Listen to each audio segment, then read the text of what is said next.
Hello, welcome in everybody to the SSFFL podcast. I'm Chuck.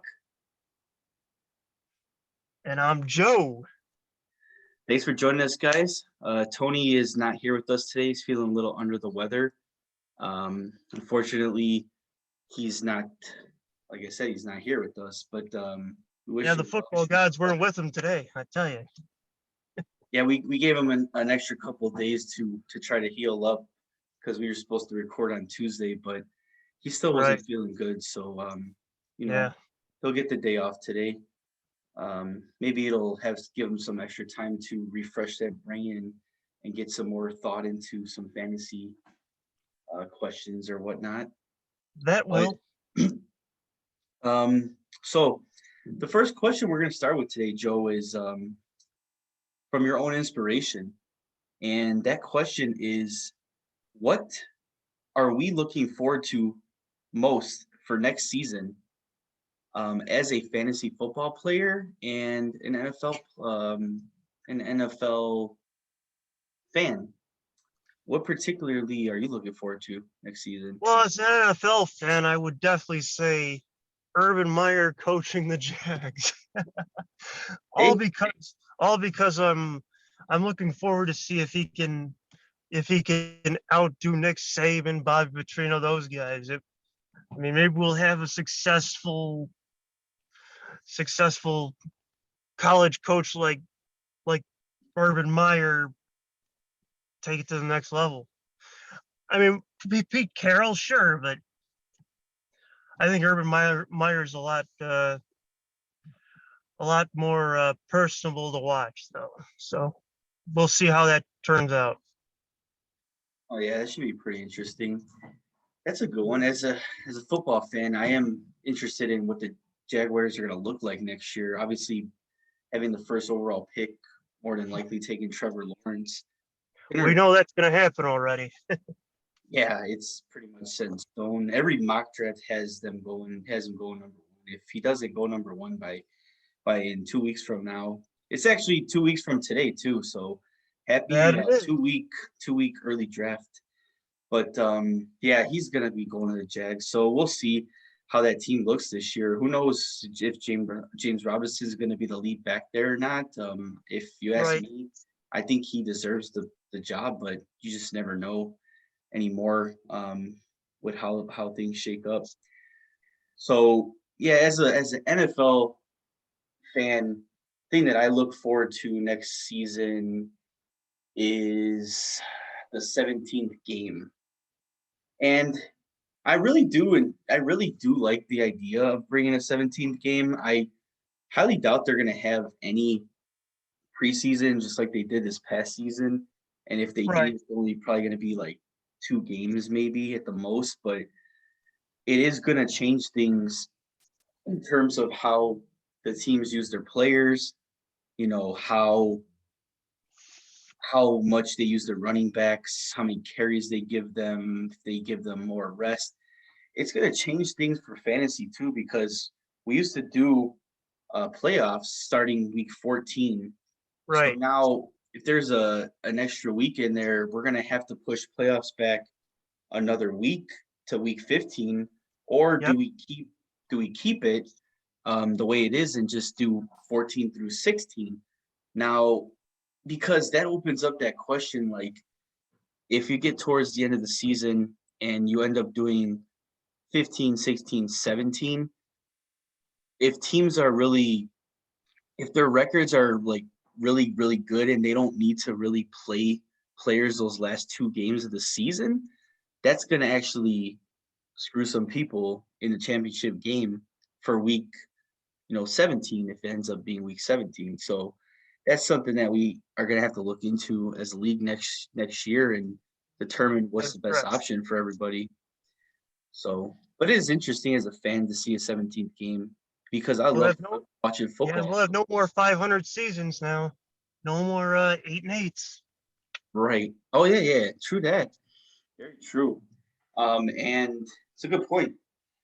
And yeah, should be interesting. So that's as a fan. So what about as a fantasy football player? Is there anything look forward to next season, particularly as a fantasy football player? I like the fact that the Giants made a few pickups with Kyle Rudolph and Kenny Galladay. Maybe Daniel Jones will have some more weapons to use in New York.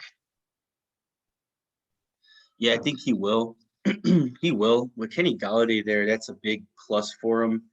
Um, I don't know what they're going to do in the draft. I don't think they're going to be picking any offensive players, but you never know if a dude like Jalen Waddle falls to them in the first round, like with that 12th pick, I can definitely see them pull the trigger on that.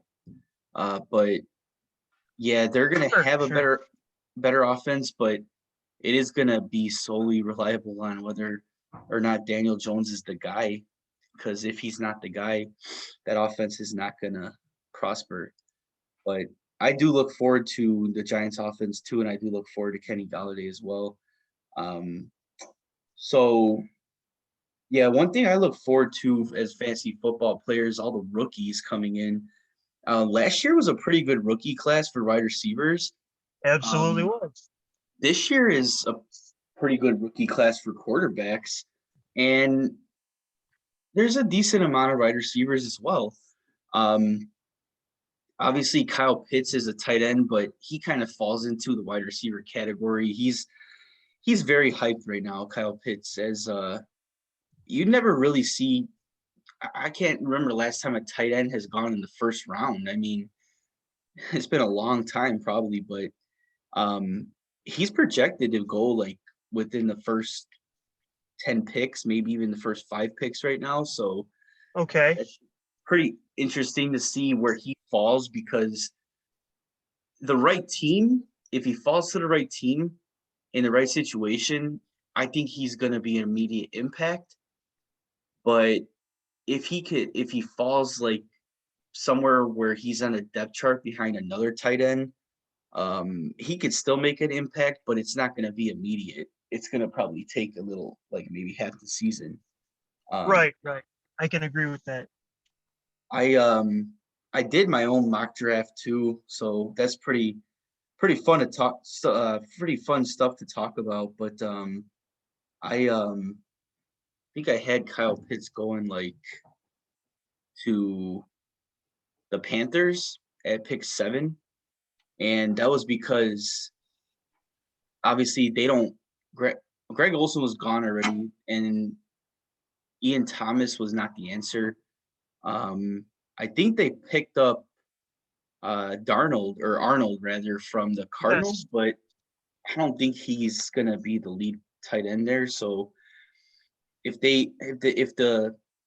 in a good situation right now with Robbie Anderson and DJ Moore and McCaffrey, those are all good pass catchers, but they could add another dynamic pass catcher like Pitts there as their tight end, then Right. that's gonna give Darnold another weapon. And Darnold's the guy there now in Carolina. They traded for him, so you don't But trade is for he a guy. the answer over there, though? Yeah, I don't know. Only time's gonna tell with that too. But they invested a lot in him though. They're not gonna it's not like he's not the guy to start the season. He's gonna be the guy to start the season, and it's gonna be his job to lose. Um Absolutely right. so yeah. That's good stuff, good stuff. So what's the other thing you want to talk about here? So the second thing that we want to bring up was give me your 2021 bold prediction. And this could be anything, literally anything, anything that comes to mind, just something bold.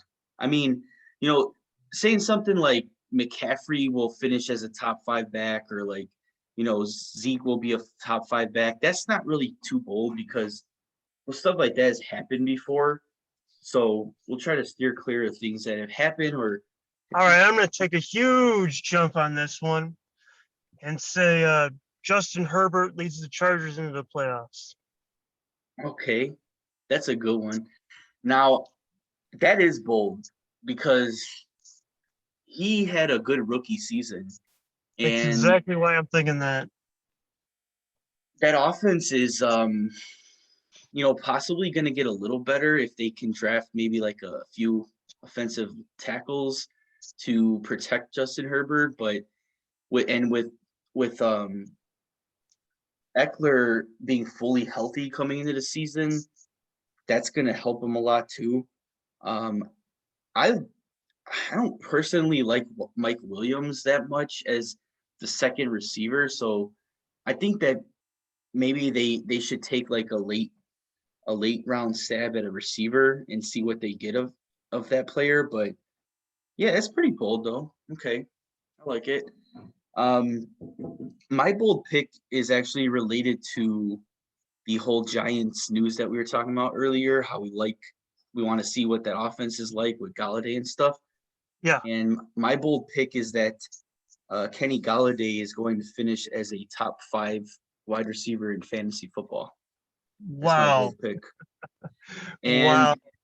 I there's a like the lot of sound of that. there's a lot of reasons why I think that, but um overall, my number one reason is just I like his red zone threat. He had 11 touchdowns in 2019, and he was actually that's actually more touchdowns in a season than Julio Jones ever had, because Julio Jones only had 10 TDs in 2012, and that was the only time Julio Jones ever reached double-digit touchdowns in a season, believe it or not. But Galladay is a big red zone threat, and a guy like Daniel Jones, he's gonna throw the ball up there for him. If Galladay stays healthy, that's gonna be, to me, that's a for sure thing that's gonna happen. I mean, he also did have over 1,000 yards in the last 2 seasons prior to 2020, because obviously 2020 was derailed by injuries. Certainly So, was. you know, going from Matthew Stafford to Daniel Jared Goff. Jones, Oh yeah. Excuse me. I'm thinking he's still with Detroit. yeah. Oh boy. So going to Daniel Jones from Stafford might be a little bit of a downgrade, but I think that they're gonna just try to tell Daniel Jones, hey, get the ball out of your hands, just get the ball out of your hands. And if he could just keep doing that, he's also gonna get Barkley back too, which is gonna help a lot, because they'll actually be able to move the ball a little bit, Right.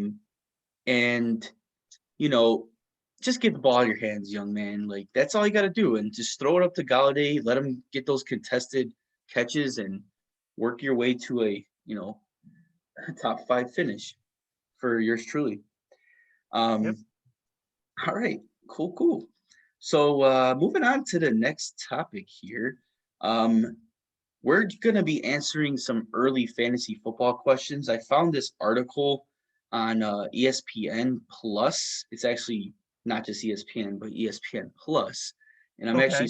I'm actually subscribed to ESPN Plus with a package that me and my wife Oh, got. I am Um, too. oh I yeah, love I love it. I lots watch of me cool them stuff on UFC. there. Yes, I watch me them UFC fights. Now that's the only way you can. Yeah, and then there's also a lot of like old boxing matches on there too that I like Yeah, to look documentaries you at have too. there too. Right. And a ton of old baseball games. I watched the Randy Johnson no hitter on there. They had the Sammy Sosa, like Mark McGuire games back Right. in 98. Uh, Just a Good old ton of Randy stuff. Johnson hitting that bird though. That Yeah, I was know. Killing that the pigeon. Poor old shocker of the pigeon. century. Rest in peace, pigeon. Oh, that thing Yes. exploded. I'm Yes, not it trying to did. laugh, but it exploded. Yes, it Um, did. so I don't know if we're gonna be able to get through like this whole list, because this literally has a question for every single team in the NFL. So Okay. we'll see how far we can get through it today. But we'll start with the first one here. It's with the AFC East, and the question is about the Bills. So I'll let you answer this question here. All right. Um, Will we be able to trust Devin Singletary or Zach Moss as a consistent lead back next season? What do you think? Well, with the way they were playing last year, I don't think they have it in them. I think, it's time to move on from them and draft another back. I mean, they do need production on the run game. They can't keep going to the air every down to like Stephon Diggs or John Brown like they had been doing. So, Yeah, and I totally agree. Like part of the reason why Diggs and Allen were so successful last year is because the Bills really didn't have anybody else that they can give the ball to. I mean, John Brown got injured. He was injured for most of the season. Cole Beasley, I think, topped over 1,000 yards, so he was like their yes. second receiver. But Very good slot receiver there. Yes, absolutely. yeah, they had no tight end there that was reliable enough. The running backs were not. They were Yeah. nothing. Like, I Right. mean, Zach Moss was a rookie, I believe, so they might be able to give him another chance. But I my first mock draft that I did have the Bills taking a running back in the first round. They're at the later end of the first round. Like I think they're pick number 30, if Mm-hmm. I'm not mistaken. So if a guy like Javonte Williams falls to him from North Carolina, I can definitely see them picking him. And even if like Travis Etienne's there, they might take him too from he's from Clemson. Florida Yes. or Clemson. Clemson rather, yeah. So if one of those guys are there, they should pull a trigger. Like that should just be an instant pull a trigger on that because those are game changer backs right there. Like those guys have the skills needed to actually be an RB1 in fantasy football. Right. And yet again, we still know where Najee Harris is going to fall. Yeah, like to your point with that, Najee Harris, I don't think is gonna be there. Like with the Bills picking 30, I think he's gonna definitely go like before that. A I little think, sooner. I don't know how soon. yeah, Like we saw before, Clyde Edwards-Helaire was the first running back taken at the end of the first round. yeah, exactly. And with Najee Harris, though, I just think that he's a game changer, too. And Pittsburgh could maybe be looking to take him, maybe Miami. I definitely think Miami's going to need a running back. They it'll be interesting to see if they do get a running back, and because their value would probably be like really high on Miami, considering last year every guy that they threw out there was basically the lead back every other week. You had a different guy every week that was a lead back, and they were actually producing. So they draft a rookie there. He's gonna step in if it's in the first round, especially. He'll step in right away and take over the load. So Mm-hmm. it's gonna be interesting. So next question is actually related to what we were just talking about. So it says, do you expect Myles Gaskin to be the Dolphins' lead back this season? And to that question, I would say no, because I think they're gonna draft a running back. I really think those top three running backs that I mentioned, Travis Etienne, Javonte Williams, and Najee Harris, I think those three guys could all possibly go in the first round. But Miami has 2 picks in the first round, so I would think I don't really see a weakness in a whole lot of other areas other than like running back and maybe wide receiver. With that first pick, they could probably take a wide receiver, but they're gonna have to, in my opinion. I don't think Myles Gaskin is gonna be the lead back there, even though he showed I up pretty good. But Yeah. yeah, they're gonna need some. They're gonna need to draft somebody else there. They didn't sign anybody in free agency, so I'm guessing that they're probably interested in who was in the draft. I assume they are. Um, all right, so the next question, and I'll let you take this one because I really don't know how to answer this. Who will lead a suddenly crowded Patriots offense in targets this season? Oh, that's yeah, not so much easy, but I'd like to say Hunter Henry on that one. he was a big part of that Chargers offense, and he's coming into New England with, I think, a chip on his shoulder with that contract he received. So I'm expecting him to get a lot of targets and clear up some space for, production. Okay. I like that answer. I mean, they did pay him good money. They also paid Johnny Smith too, though. So, I mean, the problem I have with that is that both of those guys are pretty good receivers. So, but I guess either one of them could lead. But yeah, sure, take Hunter Henry. I really didn't know how to answer that question, so we'll go with your answer there. The next question is about the Jets. Do the signings of Corey Davis and Keelan Cole mean that we should pump the brakes on Denzel Mims for now?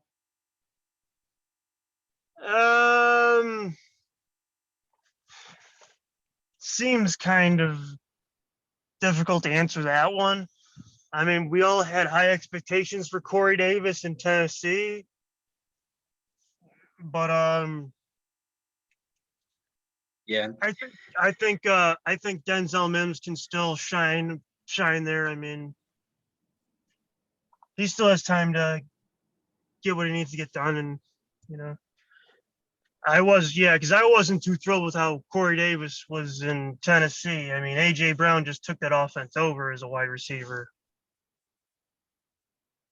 Yeah, I think from what I'm thinking right now, I think Denzel Mims is more of like a taller, big body receiver, right? Like he's taller and more big body than Corey Davis.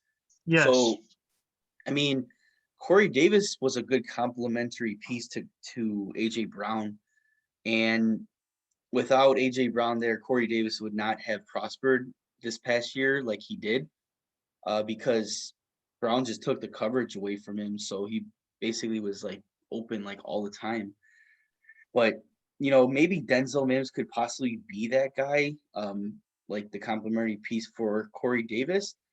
Keelan Cole doesn't really excite me. Like the signing doesn't excite me, and I don't really think any of these players are going to lose much value for that signing. But we also don't know what's going to happen in the draft though either. Like, what if the Jets decide that they want to get one of those receivers? Like, you never know. They could just draft one of those good receivers as well with their second pick. Everybody knows their first pick is going to be a quarterback, but that second pick, they could possibly take a wide receiver and surprise everybody too. So, but no, to answer this question, I would say no. I think that he still has potential. He showed some signs of flashiness. So I just give it probably like another year and see how it goes, especially with a whole new coach and a whole new, offense and everything. So it's too early to tell right there. I mean, one thing we know for sure is the Jets have been mismanaged for quite a while. Yeah, exactly. So we won't pump the brakes just yet there. So moving on to the AFC North with the Ravens. This question is, how big of a role do you expect for J.K. Dobbins in his second season?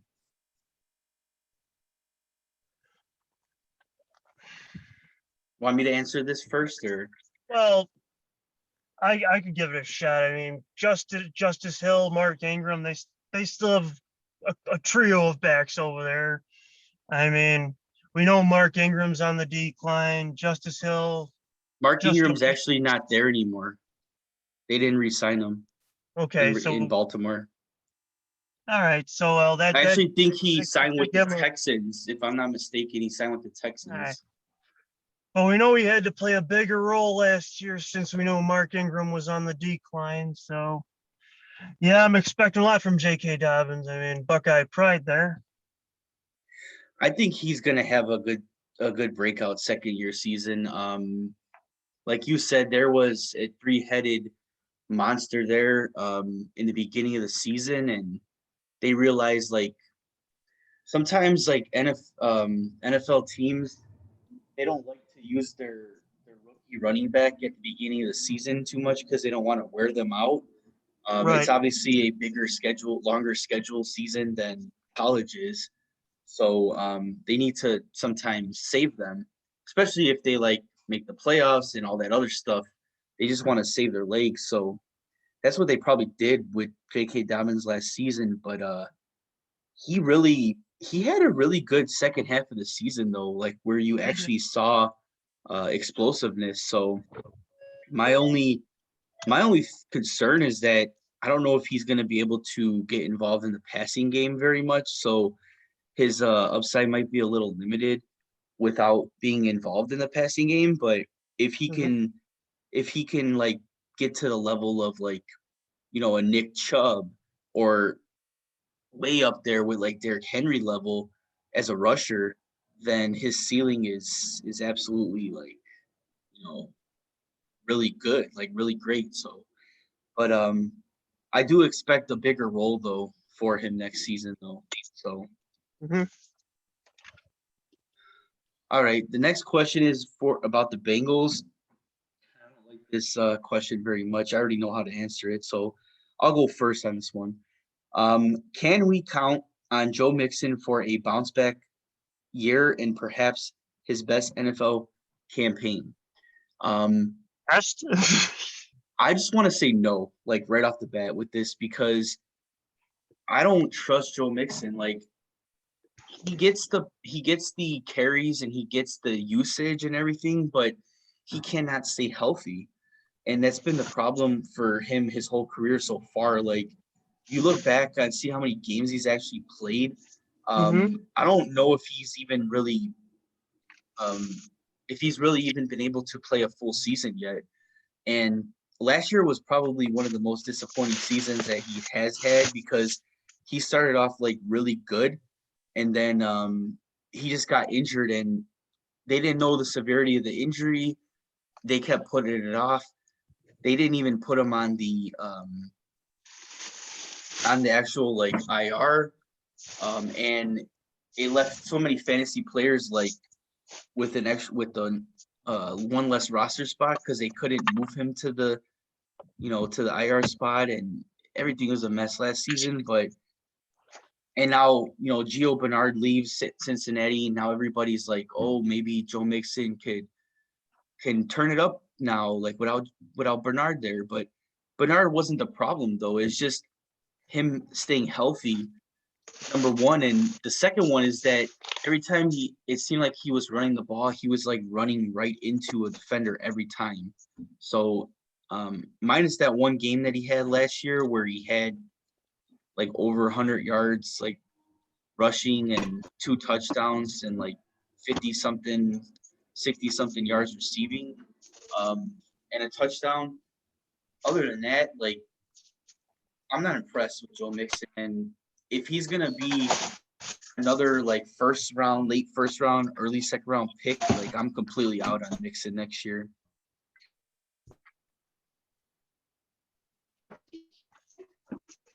What about you? How do you feel about Mixon?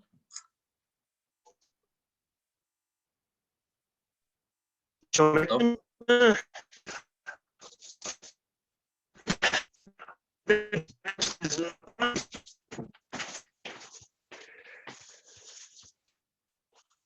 hey Joe, your audio is a little in and out.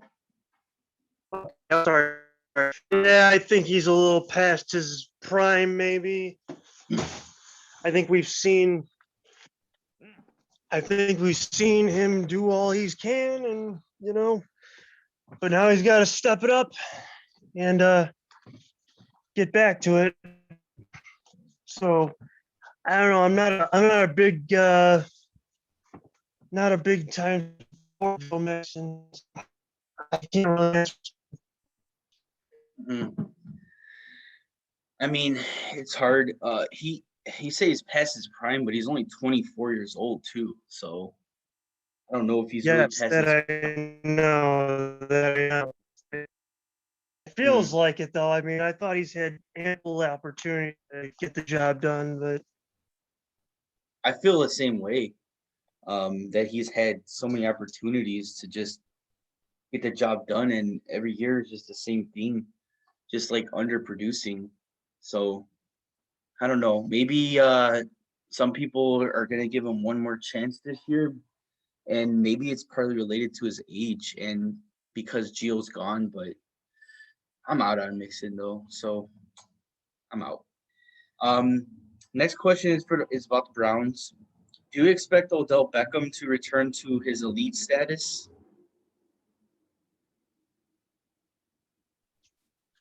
Yeah, it's something I think he can do. I mean, will he make one-handed catches like he will against the Dallas secondary? Probably not. He definitely has a chip on the season they just had. Him and Jarvis Landry and good old Baker Mayfield and Kareem Hunt. That offense was great last year. Couldn't have been happier with the way they played. Yeah, I'm gonna I don't know. I'm gonna go out on a limb and say no. I don't think that Odell's gonna be able to get back to his elite status like he was on the Giants. It just seems like that that flashiness and that like that whole elite status is just gone behind him already with injuries. Like I could see him coming back and being like a really steady receiver and actually helping out the offense more, but That's more or less what I see. Yes, more I or just don't less. think he's gonna be an elite receiver anymore though. I No, mean, being an elite receiver means that you finish as like a top 5 guy, like my right. bold prediction with Kenny Galladay, and he doesn't have the ability to do that anymore. Um, there's no way. But I mean, So I still see him playing with a chip on his shoulder the way that offense looked last year. yeah, and the Stefanski likes to run the ball. We seen that last year with Kareem Hunt and Nick Green, Chubb. So yes, he was a it's bulldog running through that defense. I'm like, this guy looks intimidating to try to take down. right. And there's a ton of stuff going against Odell then to reach that elite status again. And by far, this is the biggest like thing that goes against him is that Stefanski wants to run the ball and they got to control the clock and the whole offense revolves around that running game. Baker Mayfield plays better when they run the ball, so He there's does. just no way that's going to happen. Um, all right. Next question is about the Steelers. Should we be worried about the offense taking a big step back following the 2020 second half slump? Or do you Yeah, I think think we can. I think we can. I mean, you the said run game was just not there. James mhm, Conner's now in Arizona, so I mean, we can move on from how bad that run game was without him. So, uh, will Juju and James Washington play the same role they did last year? And see, I don't know. I mean, we'll just have to see. But that hot start they had to the season, and the way it ended was just so very questionable. That's all I can tell you. it was very questionable to see something like that happen where they started off 11-0 and then they just basically Exactly. That's what I'm. went Yeah. downhill. Yeah, so it is concerning. Being worried about it taking a big step back is definitely a concern, in my opinion. I know that they pretty much have like the same offense like coming into next year, but or coming into this year, but maybe they can draft like a running back, like I said, Najee Harris or something that will help them. Because That would obviously, definitely be one of their better options there if they can get him. Yes. yeah, him or even one of those other guys, they just need some type of running attack, and they didn't sign anybody for free agency. So I have to think that they're gonna go after a running back because their running game kind of just derailed their whole offense in general. In my opinion, like Roethlisberger kind of seemed like he just ran out of gas. I mean, he's a 40 something year or almost close to 40-year-old, I think. Or is he 40? I don't even. He I think should he be is, isn't somewhere he? around there. Yes, he should be. So he's up there in age already, and it was too much for him. Like so many pass attempts for the season for an older quarterback like that. You know, when Peyton Manning got to his end of his career, um, and even Tom Brady is now, like they have some type of running game around them, and the defense for both of those players played really well as well. And they did have injuries in Pittsburgh with on the defensive end too that kind of Yes, messed up their defense. So that's another yes. reason why Great linebacker. Yes.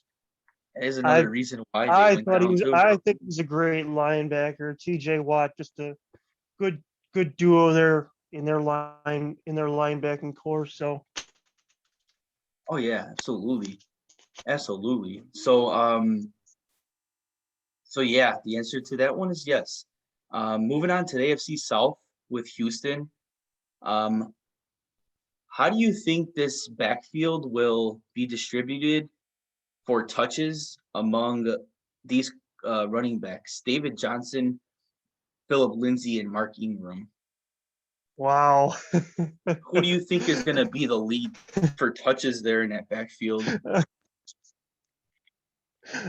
It's, that's a real toss up there. I mean, I think that David I don't know where to Johnson go is with going on to that one. be, I'd still have to go with David Johnson. Yes, yeah, we still have high hopes on him to because we've seen him as a high fantasy pick, and you know, I think he needs to. I think he needs to start to. You know, it's just me and my Philip Lindsay first pick overall. I don't know what I was thinking at the time. I thought the Broncos had it figured out. I thought I had it figured out. I saw something there, you know. yeah. I don't know where my mind was with that one, but Hey, we all make mistakes who in knows? fantasy football. We're all human, Yeah, so it happens. But I yes, mean, Ryan the Chargers. David Johnson is definitely the leader here for me. He has the most. Um, he also, well, I guess Mark Ingram has more mileage than him, but David Johnson has the pass catching ability. Like Philip Lindsay and Mark Ingram are just runners, they're straight runners. So the They chances are. are David Johnson's going to be on the field more because he's actually a pass catcher, and Duke Johnson is not there anymore. So he's going to be the strictly like the number one pass catcher there. So definitely David Johnson there for those touches. All right, so the Colts question is, do you expect a bigger 2021 season from Michael Pittman or Paris Campbell?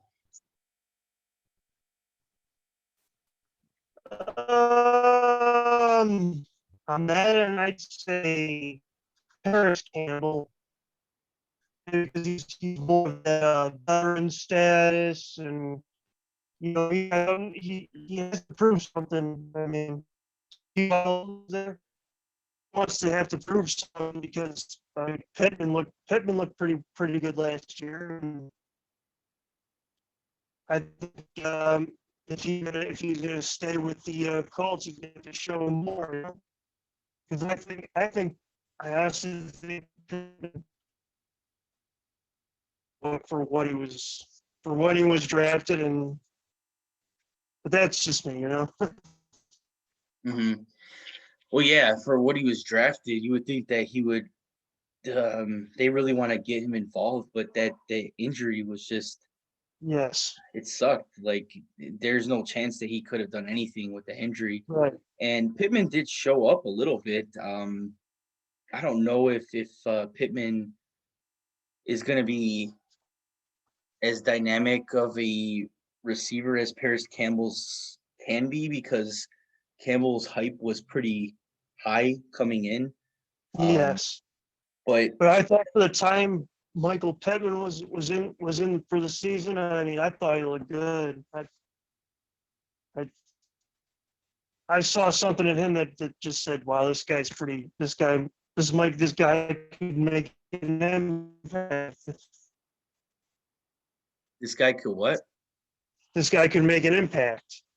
Oh yeah, yeah. You've seen some flashes of excellence there in Michael Pittman. Oh, and especially Definitely. Jonathan Taylor. Wow. Oh yeah, Taylor's gonna be good. He's gonna be a star, but especially with Yeah. that offensive line. But the thing that scares me about Paris Campbell is the injury. So I probably would lean more towards Pittman here, um, Yes. because of that alone. But that's really the only reason why, though. I mean, I think both these guys are special in their own way, and we'll just hope that they can both stay healthy.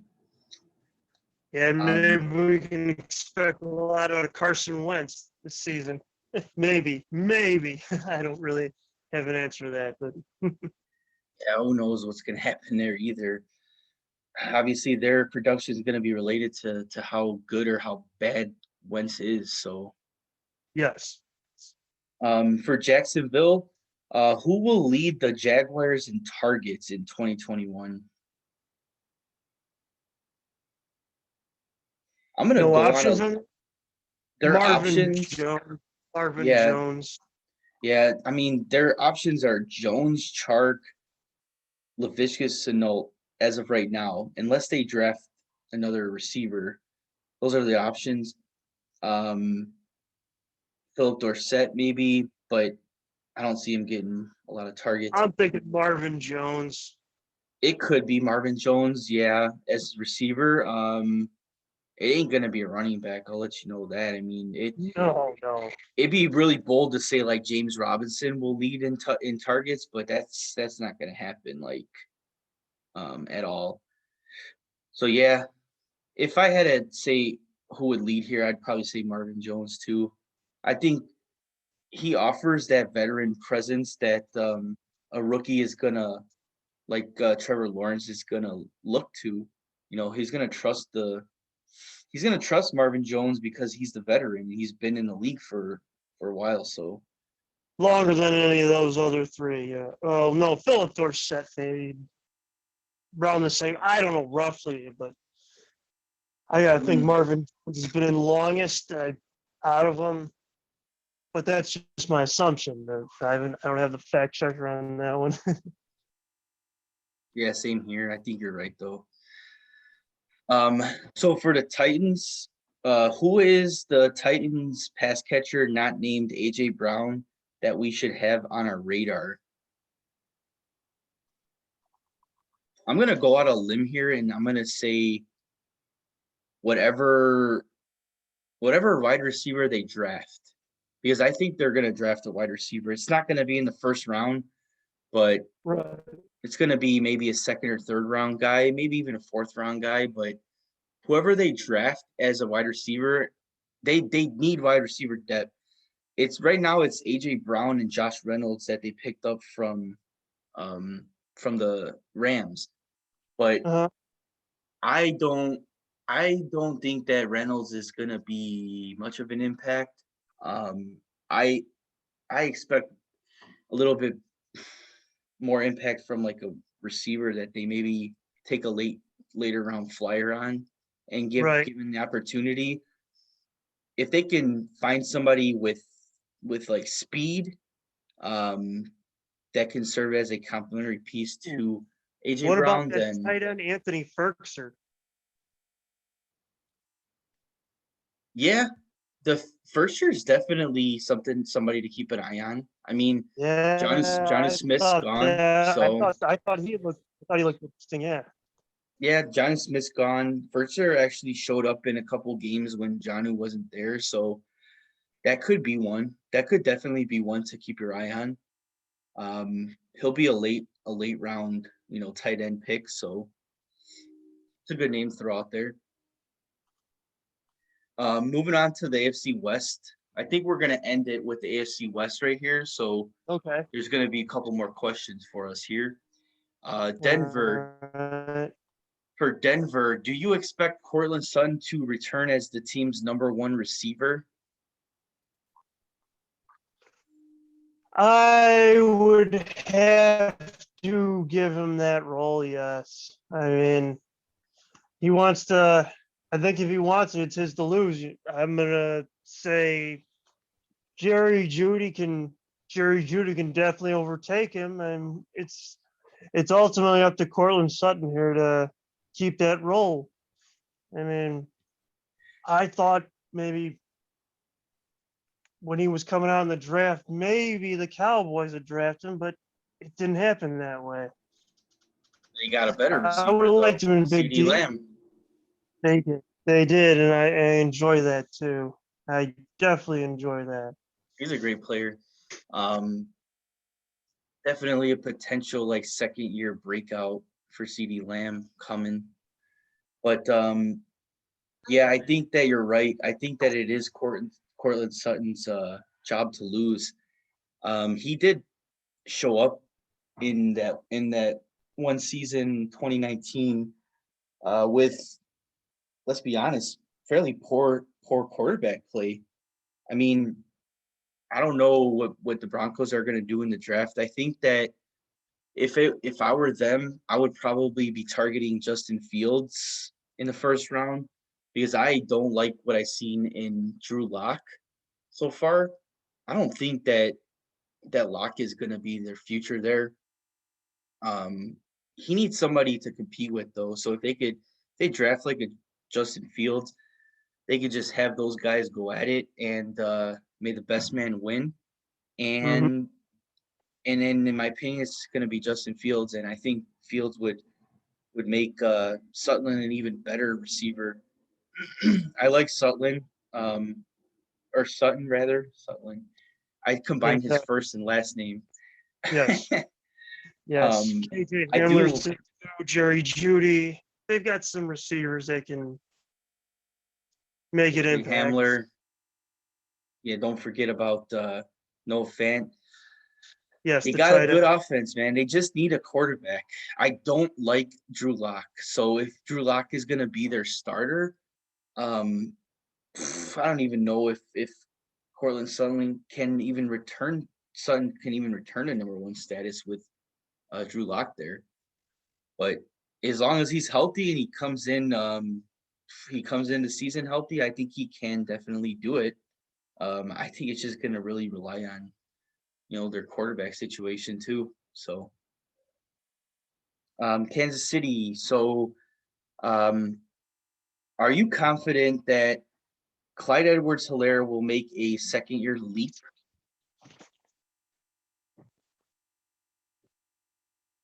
Yeah, I believe he can. He was good at LSU, and I think it's translating into Kansas City. And I don't see him slumping right now. I mean, Kansas City's just a good overall team. Yeah, I hate to keep saying this because I think we've agreed on almost everything so far, but I mean, I agree with you. I don't think that there's any concern here with Clyde Edwards-Helaire as of just yet. He was a rookie coming in, and I know that he was drafted as a high pick in the draft. I took him in the second round myself, as my second running back off the board, and he didn't really produce to that standard, but he got a lot of usage last year though. Like I looked up his numbers and he had 2 games with 25 or more carries and over 100 yards in both those games. He averaged about, I think it was like 4.4 yards per carry, which isn't bad as a rookie.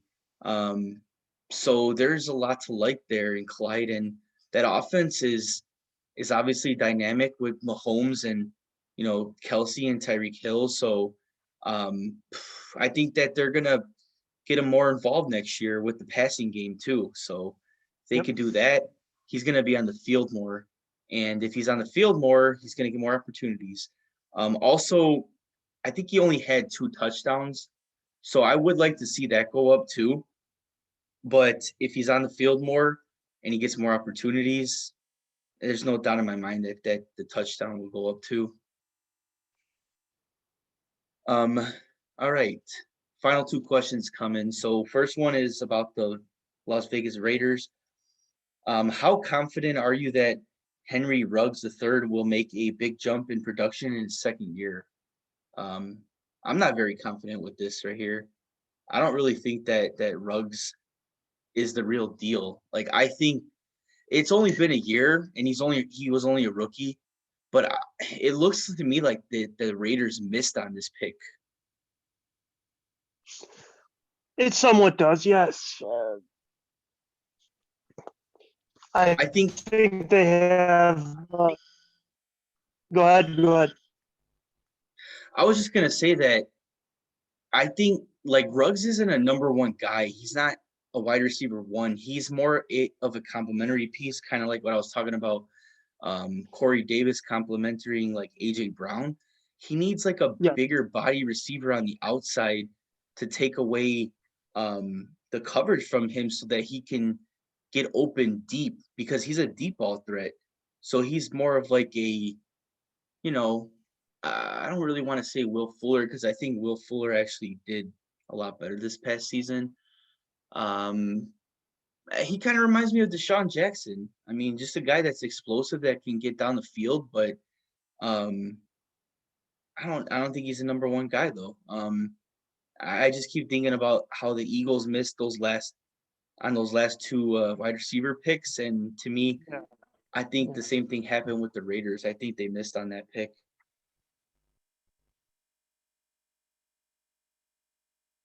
Yeah, we'll see what happens with their offense coming season. I mean, we're expecting a lot from Josh Jacobs. We're He was the expecting. Yeah, but Josh Jacobs also has Kenyon Drake there too, so I don't really expect a whole lot from Josh Jacobs this year. Um, that's just me though. Maybe they could work What good else together, but do the Raiders have at wide receiver that we can think of might be complementary to Henry Ruggs, if anything? at the moment, nothing. I mean, other than Darren Waller, but he's a tight end. Yes. So, I mean, I don't think they have anybody else there that would be a complementary piece to Henry Ruggs at the moment. So maybe they can take a late round flyer on a receiver, try to fill that gap. But considering that Ruggs was the first receiver off the board in the draft, just that just makes me believe that they missed on that so far. I mean, it's not looking good for them. Um, now, all right, man. Final question of the day is about the Los Angeles Chargers. Yes. And actually, this is a good question for you and a good question to end the podcast with. Do you expect Justin Herbert to join the league's elite quarterbacks this season? That should be an easy question for you. I know. I believe it is. I like the way he played down the stretch, and I'm seeing a lot of good things out of him right now. He seems like he's poised in the pocket, getting the ball out when he needs to. I mean, I couldn't be more happier for the kid. When Tyrod Taylor went out, well, unfortunately, but I want to see Justin Herbert get his chance. I do feel he's one of the guys that are out there to prove something. I mean, he played his ass off at Oregon, and I think it's going to translate well into the NFL for him. It already has translated, yeah. It has really, really, really translated really well for them. I mean, everything you said is true. He looks really confident and really poised in the pocket, and he does get the ball fast. He has a cannon too. Like Yes, he does. he's made some like incredible throws already last season alone. I really like watching him. I really like enjoying watching him play too. So, I do recall that. I do recall last year's game against the Falcons when he came back and won. Even though we know the Falcons had a rough go around with some of the finishes, but hey, I was impressed with him. yeah, and then for the Chargers to get him as the third running back off the board too, because obviously Burrow was and Tua were drafted in front of him. I Yes. think that so far, man, they they really, really got themselves a star in the making there with that third quarterback pick. And I'm glad they took that chance because they knew, Philip Rivers is gone. He's either retiring or he's leaving. We need to Yeah. take our chance right now. And they took their chance and they took their shot. And Yes, so it far, was just the same as when Green Bay took their chance at Aaron Rodgers. yep, Look what it's done for them. exactly. And so far, so good for the Chargers and Justin Herbert. And, that's your boy. So I would like to see him reach league status next year as a quarterback. I know. Finish as a top 5 guy, maybe. It could happen. It could definitely happen. So we'll look Yeah, forward to yeah, that. but yeah, I still like Dak Prescott too. I mean, he's definitely proved that he's needed in Big D. I mean, I hate to say it. It's just not to be biased or anything, but he shows how important he is as a quarterback over there. He shows how he can take a lead and win games over there. Yeah, of course you're gonna say that you like Dak. I mean, that's your team. But yeah, I Yes, like Dak too. Obviously um the Cowboys missed Dak last season, so and they they wouldn't have did. signed They him did. I to know. that big Yes. contract if they didn't think that he was their guy. So Well, we see the importance of what a quarterback means to us. oh yeah, absolutely. For sure.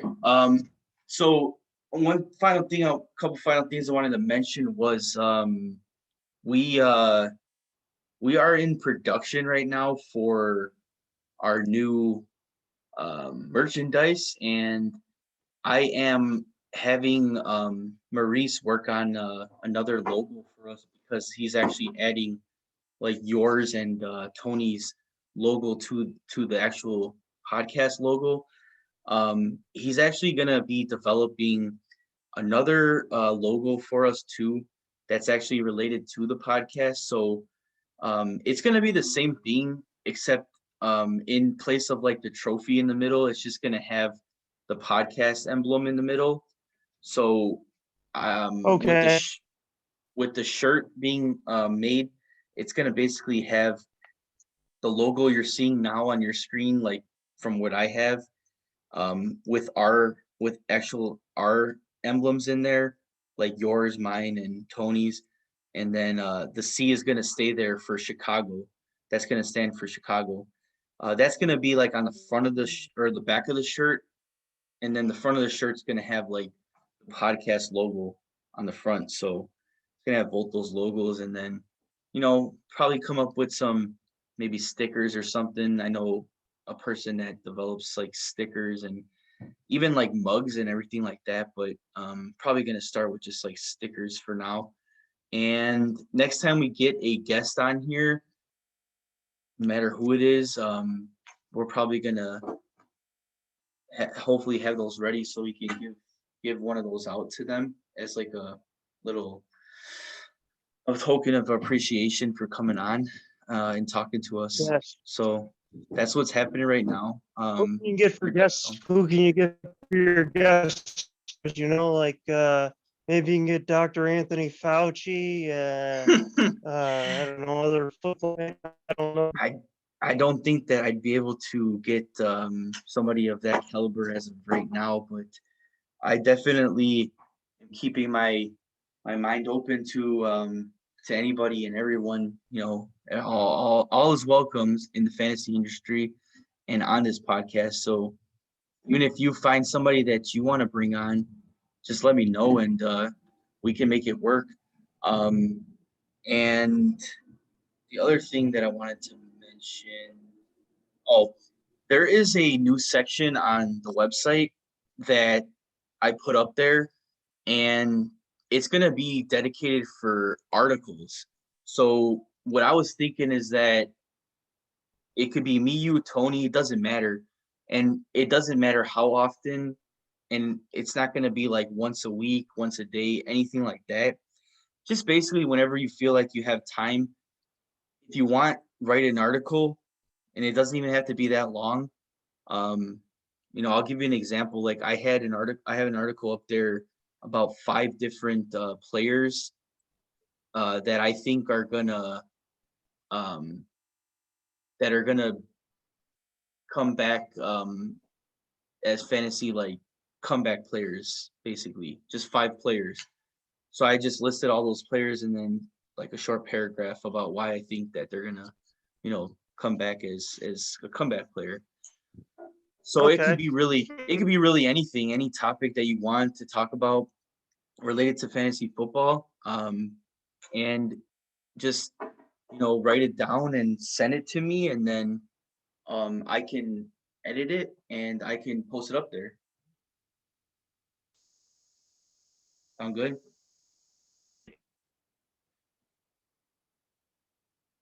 Hello?